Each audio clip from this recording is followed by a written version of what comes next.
Just now, Cardinal Luis Antonio Tagle won hearts all throughout the world with a demonstration of modesty and silent strength that even knowledgeable Vatican observers were left amazed at the time, that demonstrated his really character and the reason the world is currently viewing him in a completely different perspective. Stay tuned, as this tale will leave you motivated as soon as Jorge Mario when Bergoglio entered the balcony of St. in 2013, Peter's Basilica, and respectfully bowed in front of the yelling crowds. Evident that the planet had a distinct type of Pope. Francis, the first Jesuit to hold the office, and the first Pope from Latin America, had an atmosphere of friendly humanism. Frequently he spoke plainly and smiled pleasantly, was a man who turned down the papal residence at Doma Sancti Martha for a little room and favored simple black footwear over the traditional red. The job he did in life was based on empathy for the marginalized, a steadfast conviction that instead of becoming a stronghold,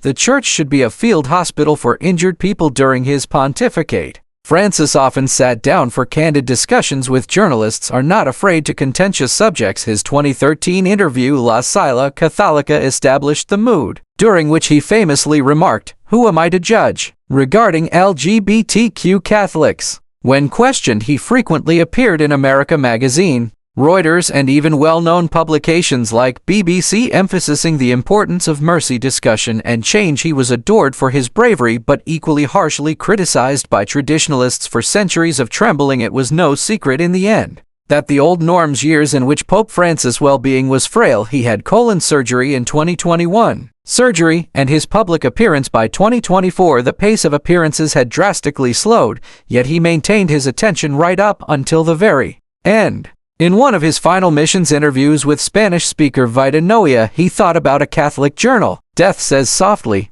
"I'm at ease. Have made an effort to be a good servant." On April 21, 2025, while he was alone, Pope Francis's modest Vatican home died of heart failure and a stroke. The official stated that he was 88 years old. Vatican declaration that he was successful sleeping soundly without having to hospitalization while everyone was in mourning, possibly none more profoundly than those who Francis has defended: the impoverished and refugees, the ill, and those who have experienced church abandonment. There was a constant flood in the days that followed. Influx of pilgrims into St. Peter's Square, leaving flowers and handwritten notes featuring pictures of the former Pope kissed Muslim migrants' feet and accepted lepers without hesitancy. Francis, in keeping with his character, had left thorough directions for a modest funeral that declines a lavish gold investments and processions on a sea of humanity gathered on April 26, 2025. Beneath Rome's cloudy sky for his burial service, the square was crowded with individuals of all colors, religions,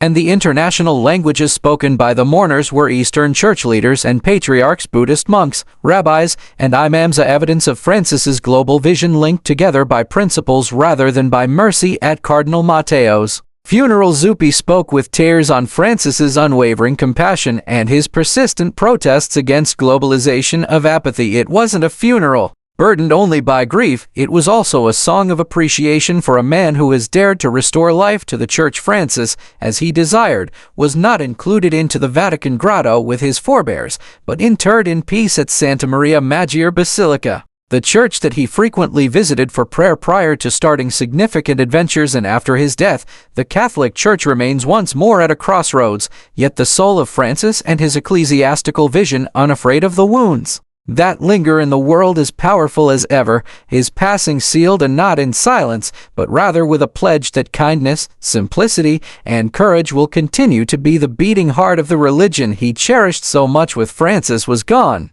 leaving the world to question who would be selected to bear his legacy. Moving ahead following Pope Francis, everyone's gaze swiftly shifted to one among the most significant and revered duties: selecting a new leader for the Catholic Church. Pope. The election wasn't straightforward, yet a profoundly spiritual procedure that is full with centuries-old customs, prayer, and Pope Francis had optimism for the future. Been a figurehead who influenced the Church with kindness and an emphasis on the underprivileged, his vision had spread throughout the majority of the 135 cardinal electors. Worldwide voters for the upcoming Pope were appointed by him, demonstrating his wealth changed the way the leadership was. Whoever would presently assume the position would probably carry on Francis's legacy. left behind a more modest, worldwide church located in close proximity to the Vatican. Swiftly declared that the start date of the conclave is May 7, 2025, inside the renowned Sistine Chapel for its historical significance and beautiful frescoes significance. As the day drew near, the atmosphere surrounding the Vatican intensified. Thousands of devoted people gathered in an electric St. Peter's Square. Reporters from cameras are set up all around the planet, eager to seize every second. In interviews with America magazine, cardinals reported feeling burdened. Accountability. They recognized that they were choosing more than just a pope today, as well as sowing the seeds for the churches. This conclave was unique for the future because the voters were younger for the first time, and increasingly varied, with many individuals hailing from popes from Africa, Latin America, and Asia. As Francis had frequently stated, the future church might originate from these locations, and that notion was now apparent. Inside Vatican News, the voting group outlined the cardinals' readiness to choose a leader who would stand in for the Church's worldwide face. Not merely the cardinals' European origins go inside the Sistine Chapel, they depart from every link to the external environment. There aren't any phones, internet, or newspapers. The windows are even sealed. Prayer, discussion, and voting only are permitted inside the chapel. A well-known extra ominous is said, indicating that everyone leaves before the heavy cardinals seal the doors and cast their votes by ballot in secret. If no one receives 2/3, the ballots are burned with the number of votes, a substance that produces black smoke, letting the throng outside know that no has not yet been decided whether a pope is selected. The smoke is white and happy, indication that a fresh spiritual guide has been discovered by the media, namely CNN. Emphasis that this choice was not simply political. It involved selecting a guy capable of leading with faith, knowledge, and a strong sense of duty. Prior to the conclave, numerous names were brought forward as potential options, such as leaders from Nigeria, Brazil, and the Philippines. While reporters conjectured, cardinals stated that they were concentrating on prayer rather than popularity. The devout, meantime, observed the waiting for something in the Sistine Chapel's chimney. When would the white smoke appear? Catholics around the world prayed for a pope who could carry on the expedition. Francis had started transforming the church into a home for everyone, young and elderly, rich and poor, robust and battling. As May 7th approached, as they got closer, the emotion was evident. It was a moment that went beyond a vote, would reverberate throughout history, altering millions of lives during the next several years. Amid the world's whirling prayers and hopes, shocked to learn which soul will now be referred to as to take the lead. Let's let you know when it arrived. For the next pope, it's time to whisper names. A few were particularly noticeable, each bringing their individual outlook on the future of the church. One name among them once more captured hearts and attention. Luis Antonio Tagle, a cardinal, had always seen as unique, even development and recovery. We proceed with, he expressed faith, believing that love will lead us through each transition. That he response to the situation gained significant as the tablet pointed out, Tagle demonstrated spiritual development. In a world when public perception frequently counts more than reality, he didn't defend himself, didn't try to hide his identity, concentrated instead on safeguarding the serving the impoverished is the church's purpose. Tagle stated in an interview with Asia News, in the church, leadership is not about ascending ladders, it's about cleaning feet. He emphasized that his position was similar to every Christian's duty was to serve happily, regardless of the title or situation he was in at the time. Could have been detrimental from a political standpoint. It's possible that cardinals saw the Caritas issues as a stain on his record, but some thought it demonstrated his profound faith and modesty in conversations. The National Catholic Reporter reported numerous church leaders said that a leader was shown by Tagle's response, a man who was willing to walk against his pride, the more difficult path if it meant safeguarding. The conclave's mission of kindness drew near, and as cardinals got ready to elect Cardinal Tagle as the next pope, the narrative was not recalled as one of failure, but of a deeply ingrained personality has guided them through both happy and difficult times. Once he had received commendation and eradication without altering his identity. What would a pope be inside? What would Cardinal Tagle look like? His guidance shaped the course of the church. Come learn about a man who has listened to the voices for years of the underprivileged and disenfranchised. Cardinal, if elected pope, Luis Antonio Tagle would serve as the first Asian head of state. In the impact of contemporary history on the Catholic Church's path, Tagle's leadership style has always had a strong pastoral bent. In contrast to many in the highest levels of the Vatican, he has been renowned for his open, kind manner, whether interacting with the faithful in a parish that is far away or speaking at an international conference. In America, he was previously cited in a magazine as saying, "The church ought to be a place where everyone feels welcome." Similar to a stranger, this vision of his papacy's potential definition of inclusion, one that tends towards a more international, empathetic, and attentive church. The finest work of Cardinal Luis Antonio Tagle's strength is found in his steadfast dedication to social justice. In a leadership role he promoted at Citus Internationalis the rights of marginalized people, stressing that the Church ought to actively lessen suffering by acts as well as words. He has frequently declared, "It's not only words but actions of love that spreads the gospel." If chosen, Pope Tagle would keep his attention on assisting the underprivileged and disenfranchised. Bringing his love of social justice with him to the world. Interfaith discussion is another stage region in where Tagle thrives. Growing up in the Philippines, where Christians and he discovered that Muslims live together, significance of respect for one another, he thinks the only way to bring about peace is through hearing and comprehending what is being spoken. Peace can only be achieved if we genuinely learn to walk, listen, and show respect jointly. His pontificate would probably give top priority to constructing bridges between many religions and inside the Church. His papacy, however, would not be without opposition. The Vatican, specifically the Curia bureaucracy, has been a cause of conflict for a long time, and even Pope Francis encountered challenges in persevering changes. Tagle's navigational skills, these intricacies would be put to the test, and according to the National Catholic Reporter, he would require powerful allies to combat. Additionally, Vatican politics in a profound split church, striking a balance between progressive and conservative groups, would need sensitive leadership. Despite these difficulties, Tagle's humility, compassion, and oneness might lead the Church to a future that is caring and inclusive. Could the idea that Cardinal Tagle had for a churches that listen with compassion help to shape the Vatican's future and its worldwide mission? Following Pope Francis's death, the Catholic Church is in a difficult situation. Crucial moment. The election of selecting the next pope is more than just picking a spiritual leader. It will ascertain the development of the Church in an increasingly globe that is varied and complex as the world encounters fresh obstacles. From political polarization in response to climate change, the Pope will be crucial in directing billions and forming reactions of followers. The choice made by the Cardinal might bring about a period of radical change or continuity. The selected individual will be expected to speak to a church that is torn between balancing modernization and tradition-ingrained doctrine, combined with the demands of a changing civilization. Cardinal Luis Tagle is frequently regarded as a progressive and inclusive leader, stands for the hopes of numerous people who yearn for a greater, empathetic, and socially conscious church. Tagle's viewpoint is based on worldwide solidarity. His professional experience, Citus's persistent demands to increase the Church's visibility among the he's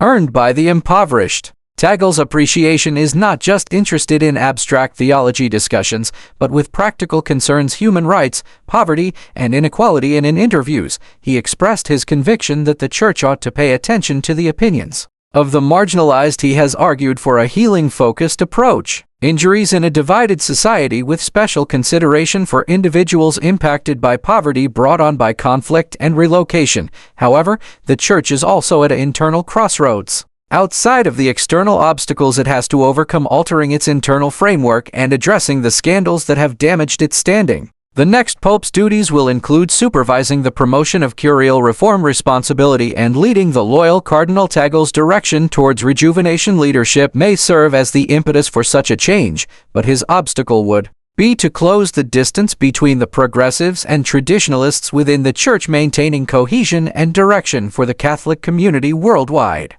Those who had met prior to the conclave, he talked of his warmth and sincerity, grin, and a unique form of modesty that appeared natural rather than practiced. In a Vatican News Tagle interview once, the Church must be a field, he stated, hospital, following combat rather than a museum for the ideal. Those words stuck in my mind. Many as they observed the course of the future. However, there were other names in the Cardinal. Pietro Parolin, speaking Italy, the influential Vatican secretary of decades of diplomatic efforts were brought by the state experience he had a reputation for being reliable. Reuters uses words carefully and intelligently. Observed that a large number of cardinals admired his composed leadership, particularly during challenging times in the world. Then there was Jean-Claude Hilaric, a cardinal from a Senate General, Luxembourg reporter, was a progressive figure. Open-minded voice that frequently discusses the necessity of a listening church carefully before speaking. In an interview Hilaric had partnered with L'Aqua International, highlighted that we need to have the guts to walk beside others where they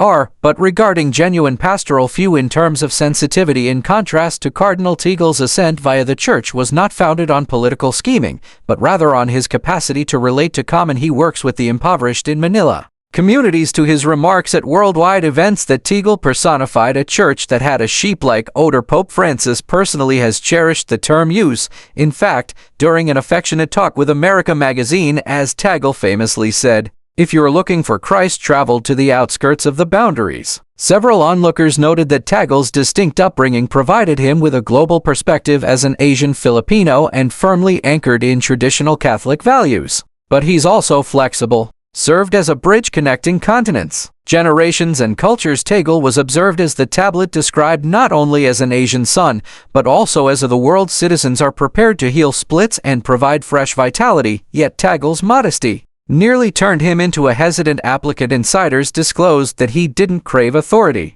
as those who knew him like a Vatican Catholic news correspondent. According to Service, Tagle frequently appeared to be continued by the intercession of others, not out of personal desire. As the days before to the conclave's expiration, several cardinals discussed in private what the type of leader they had hoped for. Want a listener who could not only lead a person who has the ability to heal, not merely rule, someone who has the capacity to represent hope.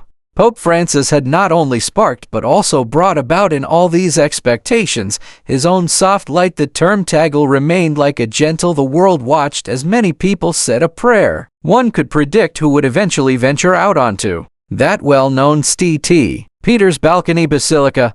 Although it was evident if the cardinals genuinely want a preacher who had a Luis, your heart is big enough for the world, Antonio Tagle was one of their most intelligent members. Hopes, but behind the awe and elevated optimism. But there was still a question: who was Cardinal Tagle when attention waned? Join us to learn from the beginning. Luis Antonio Tagle, a cardinal, was notable, neither due to superior strength or a keen politics, but due to the nature of he was a straightforward, incredibly compassionate individual who full of silent power. Even as he stood up to key roles within the church, he continued to be the same modest man who preferred giggling over official titles and empathy over authority. When he became Citas's president, 2015 saw the Vatican's Internationalist, large international charitable network that many people saw as an ideal fit. Citas was used by the forgotten, the displaced, and the destitute. Tagle had dedicated his entire life to the same. In numerous public discussions such as those covered by Tagle, a Catholic news outlet frequently stated, "The church needs to learn not only to talk to but listen to the impoverished. To them, the church gains legitimacy when he shared while listening at a Caritas." Tagle put in many hours traveling to the conference. Disaster areas and refugee camps were affected. He embraced youngsters and prayed alongside moms and stood shoulder to shoulder in agony. Interviewees for Vatican News, he frequently grinned when thinking back on these, stating during visits that it is not the underprivileged who require us, the impoverished are in need of us. Discover our humanity once more, but without leaders. In November, the way is free of obstacles. Vatican officials in 2022, following an independent study, revealed serious issues with management and governance within Citas Internationalist. No information was available regarding instead, it was financial abuse or thievery. Concerning a hazardous workplace with structural problems and inadequate communication, Vatican News reported on the situation, demanded a complete overhaul of the Pope. Francis is the organization's leader, took decisive action in a single, broad stroke, eliminated the whole leadership group. Cardinal Tagle is among them, despite the fact that Tagle was not involved in his responsibility in day-to-day management was primarily symbolic and spiritual, although the decision had a direct impact on him. Vatican observers questioned how Tagle would he respond. Would he object? Instead, he took action to protect himself. Uncommon, he humbled himself to receive it and grace, publicly speaking shortly after. In Crux captured the address, which is now Cardinal Tagle expressed gratitude to everyone who had served and referred to the transformation as a renewal journey. According to him, the objective was not punishment but